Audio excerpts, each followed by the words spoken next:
headline of the week inside the SEC was Texas A&M going to South Carolina, playing a South Carolina defense that was on fire, ready to take a team down like they do in November, and A&M falling 20-44. At this point in the season, A&M was number one in the SEC, taking that number one role. They hadn't lost in the SEC yet, only lost to Notre Dame at the beginning of the season.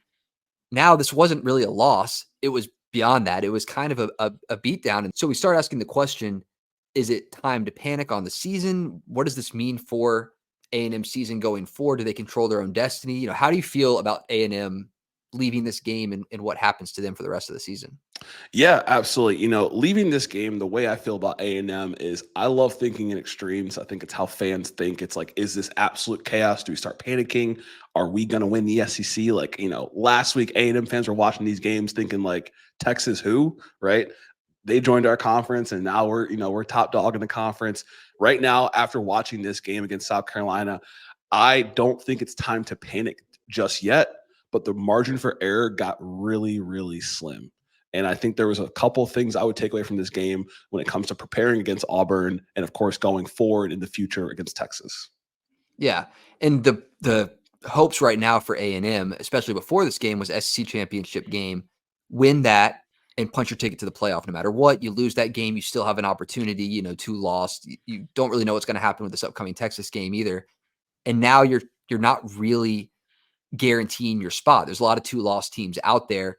Now you're only 1 loss in the SEC, so you do control a little bit of your destiny when it comes to making it to that game. Now, I will say the Texas game down the road, I think that what A&M showed in this game, while not pretty on the field, it doesn't really correlate to what might happen in that Texas game. If I'm A&M, I still feel okay about what happens in the Texas game because of the way they played in this one. And that might sound crazy to say because they lost by 24.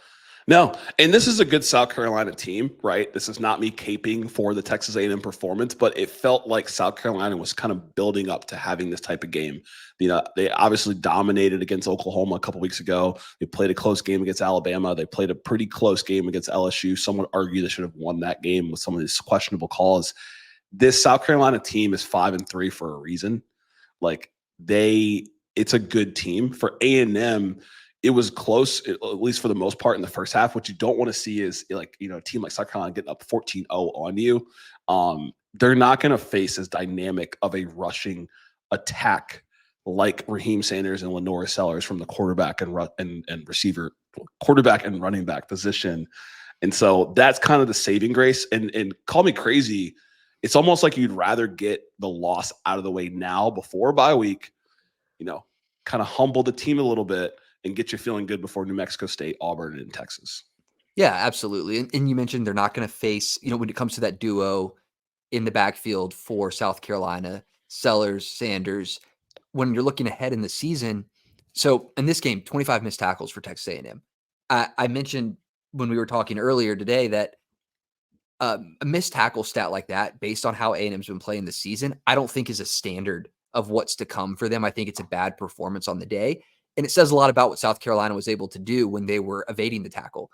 Sellers got out of a ton of sacks. Sanders got out of the backfield many times when you would think that A&M was going to stop them. Mm-hmm. I don't know if Texas is built that way. I definitely don't think that Auburn is built that way from the quarterback position to escape that pressure. So, I feel good when you're looking forward because of what you mentioned in how South Carolina played in this game. I think South Carolina played really, really well.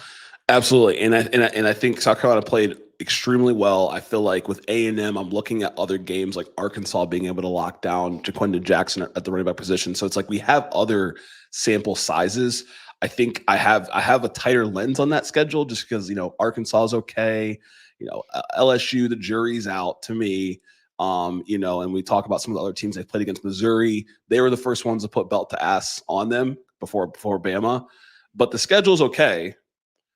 You just need to win out, and you should find yourself in a good position. So Hunter has been the playoff expert here, and so I'll let him talk a little more about that. Yeah, you control a little bit of your destiny because there's, with the 1-loss SEC teams, taking the Notre Dame loss away and looking just in conference. If you get that win over Texas, you're punching your ticket to Atlanta. I mean, it's just about guaranteed. There's a couple of scenarios that can play out here and there, but you're really just about punching your ticket. And I think you still feel strongly in that game based on seeing what Georgia was able to do successfully against Texas from the Yep. defensive side of the ball. I think that Texas A&M can bring some similar pressure like that. Hmm. So you're controlling it. If you do lose to Texas, I think it's going to be tough to see where the season goes. You're going to a bowl game, but I don't think the playoffs are in the picture. If you Yeah. lose to Auburn and beat Texas, there's some playoff scenarios that will shape up over the next couple of weeks that could still get you into the SEC championship game. You win that, you're in. Yep. So it's not pretty, especially when you're looking at the resume, right? Like you mentioned the teams that they've played, they came into the season top 20 strength of schedule. A lot of the teams that were supposed to boost that schedule, we started to learn who they are. Right. Florida, Missouri, like Yep. those teams have kind of shown a different side than what maybe preseason you might have thought that they were. So Hmm. the Texas win, if you can win that game, will kind of carry this team to wherever they need to be. But now you're looking ahead a little bit. Right. If you make it to Atlanta via winning out and winning that Texas game, you're good. Like I said, when I think about panicking, I would panic if I felt like the performance on both sides of the ball was just, awful. And I think the offense looked okay.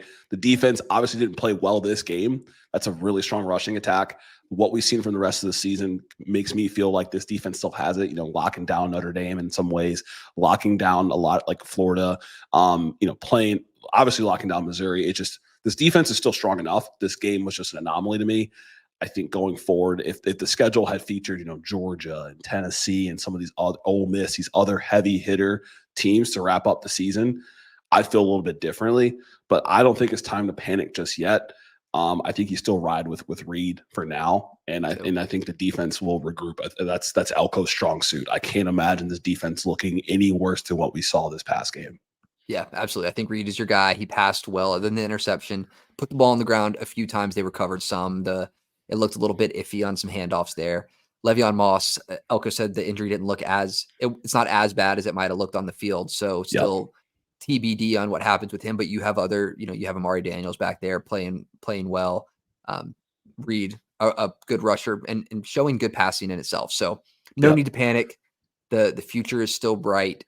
You put yourself in a good position on the season by doing what you did up to this point.